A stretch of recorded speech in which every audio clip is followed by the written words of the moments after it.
You could be making six figures and still have the financial habits of someone who's flat broke. Not because of what's in your account, because of what's in your head. There are people earning $30,000 a year who are quietly building wealth. And there are people pulling $120,000 who are 2 bad months away from a crisis. The difference isn't the paycheck. It's the mindset sitting behind it. So today I'm going to show you exactly what that mindset looks like, because most people who have it don't even know they do. Here's the thing about a scarcity mindset. It doesn't show up wearing a sign.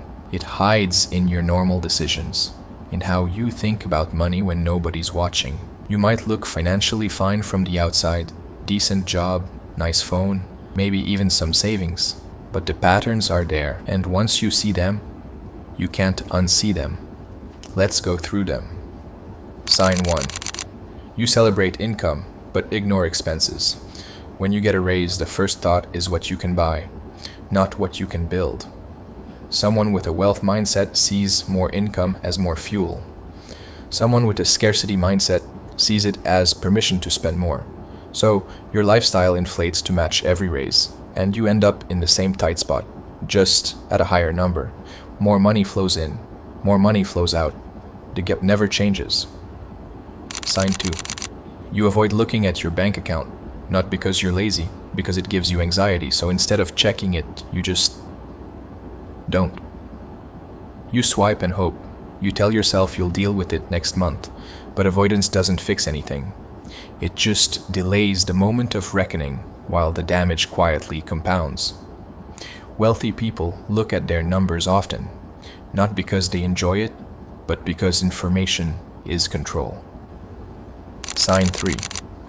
You only think about money when there's a problem, when rent's due, when the car breaks down, when a bill surprises you.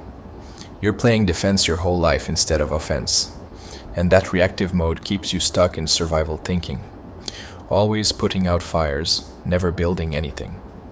People who build real financial security think about money before there's a problem, not obsessively, just intentionally. Sign 4. You feel guilty spending on yourself, but not on things that don't serve you.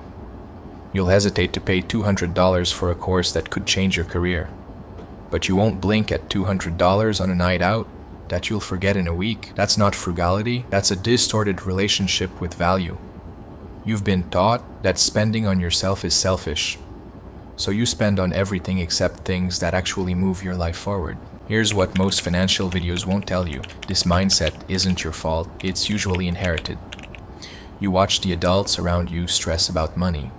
You learn that money is scary, scarce, or shameful, and those lessons go deep. Recognizing these signs isn't about beating yourself up. It's about realizing that the beliefs driving your decisions were written by a younger version of you who was just trying to survive. You don't have to keep running that same old script. You don't fix a mindset by reading one book or watching one video. But you can start with these 3 things. 1. Look at your account every morning for 14 days. Not to stress, just to know. Familiarity kills fear. 2. Separate your income into 3 buckets as soon as it hits. Needs, savings, and freedom spending.